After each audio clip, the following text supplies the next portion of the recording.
Airport पे पूछा कि नीतीश जी के बारे में आप क्या कहेंगे।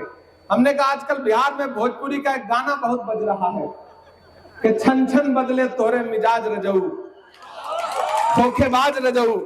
तो मुझे लगता है कि जो साहित्य और संस्कृति है ना, वो समाज का दर्पण होती है। दरअसल ये गीत किसी प्रेमी या प्रेमिका के लिए नहीं लिखा गया है, बल्कि ये गीत बिहार के मुखिया के लिए लिखा गया है, क्योंकि उनका मिजाज छन छन में बदलता रहता है। तो मुझे कभी कभी उनकी बड़ी चिंता भी होती है। आएगा हर सितम का जवाब आएगा, अच्छे दिन का किए थे जो वादा, उनका दिन भी खराब आएगा, उनका दिन भी खराब आएगा। ऐसे मुझे भी लग रहा था कि बिना उसके तो आप जाने नहीं देंगे, तो मैं सुना देता हूं कि जख्म पर जख्म खा के निकले हैं। एक दिन पार्लियामेंट में एक साथ 146 सांसद सस्पेंड किए गए, क्योंकि हम इस देश के किसानों और गरीबों के मुद्दे पर सरकार से सवाल कर रहे थे।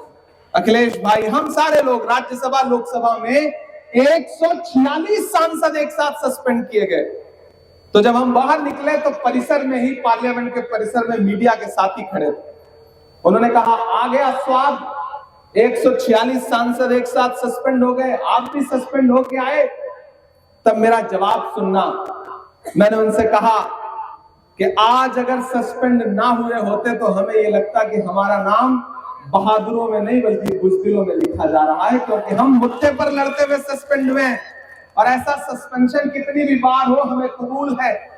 तो उन्होंने कहा आप शायर हैं, शायरी की भाषा में समझाइए।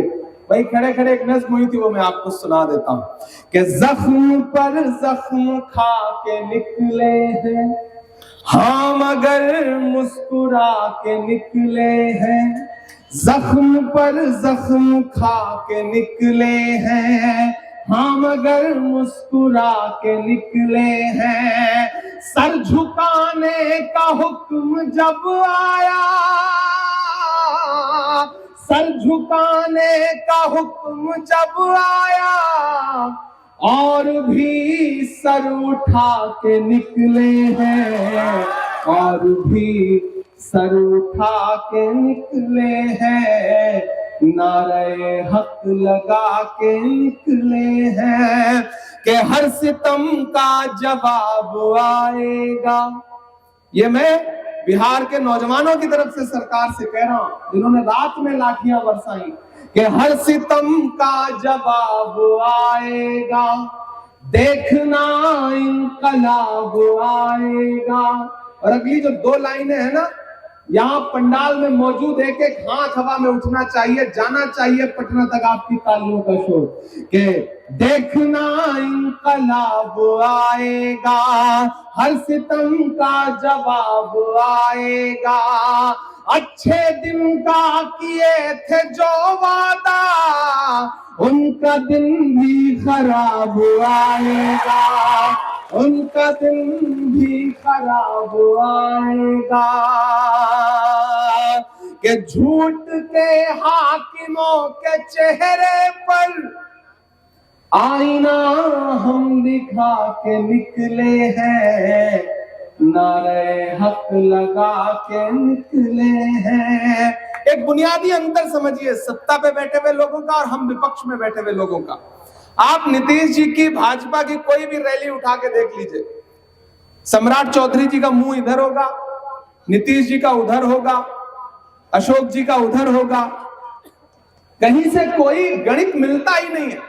लेकिन एक अच्छी चीज ये है कि आप महागठबंधन के नेता जब भी मंच पे बैठे होंगे तो मुस्कुरा रहे होंगे। हम और अखिलेश भाई बैठे थे तो सुकून से बातचीत कर रहे हैं, बिहार की राजनीति पे हंस रहे हैं, खा पी रहे हैं, कोई तनाव नहीं है। उधर इतना तनाव है कि कब किसका मुलेठा खुल जाएगा, कब किसका गमछा उतर जाएगा, कब किसकी सरकार चली जाएगी, पता ही नहीं चल रहा है। इसलिए ये पंक्तियां पढ़ता हूं।